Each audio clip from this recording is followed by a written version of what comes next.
శ్రీకృష్ణుని యొక్క సూచన మేరకు అర్జునుడు మహాభారత యుద్ధానికి వెళ్లే ముందు ఈ తిరువెర్కులం ప్రాంతానికి వచ్చి శివుడిని ఆరాధించి అత్యంత శక్తివంతమైన పాశుపతాస్త్రాన్ని పొందారు.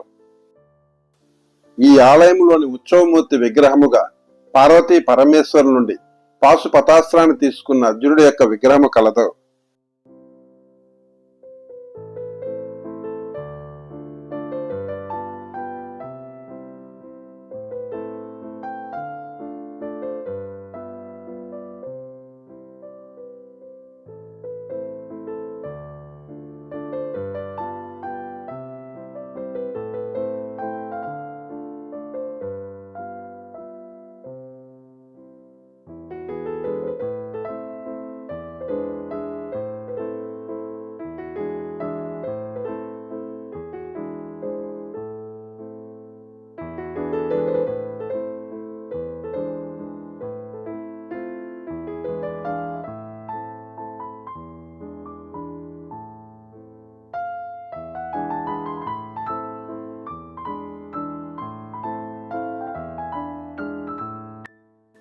తిరు జ్ఞాన సంబంధర నాయనారు మరియు అప్పర్ నాయనార్ల యొక్క శ్లోకాలతో ఈ ఆలయము గౌరవించబడి 276 పాడలపెట్ట శైవ క్షేత్రాలలో 57వ శివక్షేత్రంగా గుర్తింపు పొందినది.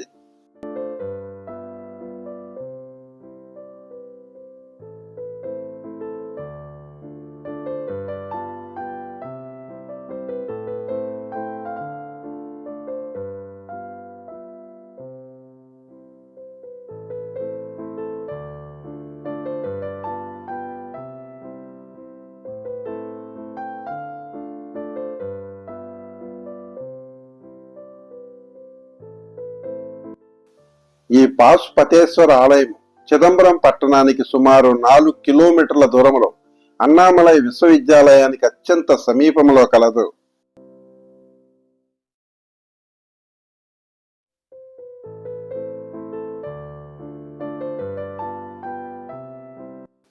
ఈ ఆలయ పూర్తి సమాచారం కోసం యూట్యూబ్ సెర్చ్ లో 57 శివక్షేత్రము శ్రీధర్ రాజు అని టైప్ చేయండి.